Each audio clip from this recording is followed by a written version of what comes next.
Hey guys, in this video, we will wrap up the concepts of pharmacodynamics. We will discuss the therapeutic index and how it is calculated. Also, we will cover drug interactions and their implications on the human body. So, let's get into it.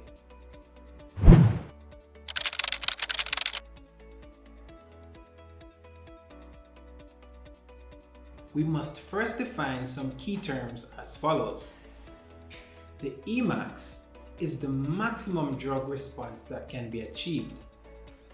The effective dose, ED50, is the dose required to produce 50% of the maximum possible response, which is the Emax. Lethal dose, LD50, is the dose that is lethal in 50% of the test population. This is determined through conducting experiments on animals. In some textbooks, you will see the formula for therapeutic dose cited as Therapeutic Index equal LD50 divided by ED50.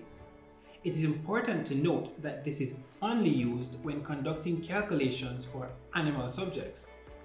Now this makes a lot of sense. After all, they wouldn't know the lethal dose in humans, now would they?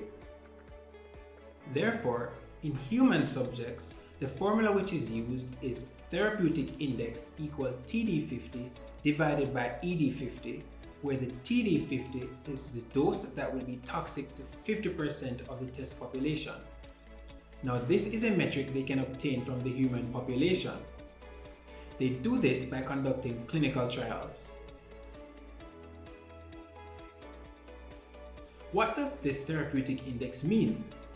Well, essentially it tells us how safe a drug is. Now if the therapeutic index is high, that means the drug is safe. To break it down even further, if the therapeutic index is high, then math dictates that the numerator will have to be significantly larger than the denominator. The numerator in this case is the TD50. Hence, if you have a larger TD50, then it will take a large amount of that drug to produce toxic effects in 50% of the test population.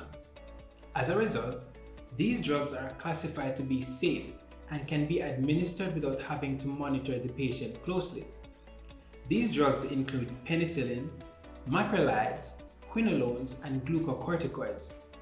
Do not worry, you will be familiar with all these drugs in short order. Conversely, if a drug has a low therapeutic index, then this will mean that the denominator is significantly larger than the numerator. Now, if the value for the TD50 is very small, then that simply means a small amount of that drug is required to produce toxic effects in 50% of the population. So even though these drugs are beneficial to the patient will have to be monitored very closely to ensure that possible toxicities are caught early and are treated or managed appropriately, as some may be very severe and cause irreversible damage. These drugs include vancomycin, warfarin, digoxin, and phenytoin. Now, onto drug interactions. There are three types of drug interactions: drug-drug interactions, drug-food interactions, and drug-disease interactions. Today we will be focusing on drug-drug interactions, namely additive, synergistic, permissive, tachyphylaxis, and tolerance. Additive interactions is when the effect of taking drug A and drug B together is equal to the sum of their individual effects. Simply put, A plus B equals A plus B. Drugs like this include aspirin and acetaminophen. In synergistic drug interactions, drug A and drug B causes an effect which is greater than the sum of their individual effects. So, A plus B is greater than A and B by themselves. This can be harmful in the case of carbon tetrachloride and ethanol, which together causes significant liver injury, or beneficial in the case of clopidogrel and aspirin, which together significantly reduce the risk of thromboembolic complications. With permissive interactions, The presence of drug A or hormone A is needed for the full effects of drug B or hormone B. Example of this includes cortisol and catecholamines, or epinephrine and norepinephrine. Tachyphylaxis is an acute reduction in the response to a drug after the initial or repeated administration. So, essentially, the receptors become rapidly desensitized. This therefore means that the initial amount of the drug will not produce the desired efficacious response.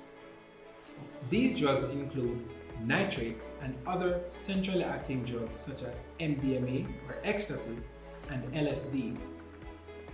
Tachyphylaxis is sometimes confused with tolerance. So let's discuss the differences between the two. Tachyphylaxis is an acute process and can happen on the first administration of a drug. Tolerance, however, is a chronic process and happens over a prolonged period. Recall from the previous video the example of drinking alcohol. Tolerance to this substance does not happen on the first drink. However, with repeated drinks over the course of weeks to months, the receptors become desensitized and a larger dose is needed. This graph highlights tachyphylaxis and shows that after each successive administration, the efficacious response of a certain drug decreases significantly as the receptors become desensitized very quickly. That's it for part 2 of pharmacodynamics. Be sure to remember these principles as they will definitely be needed as we progress in the pharmacology series.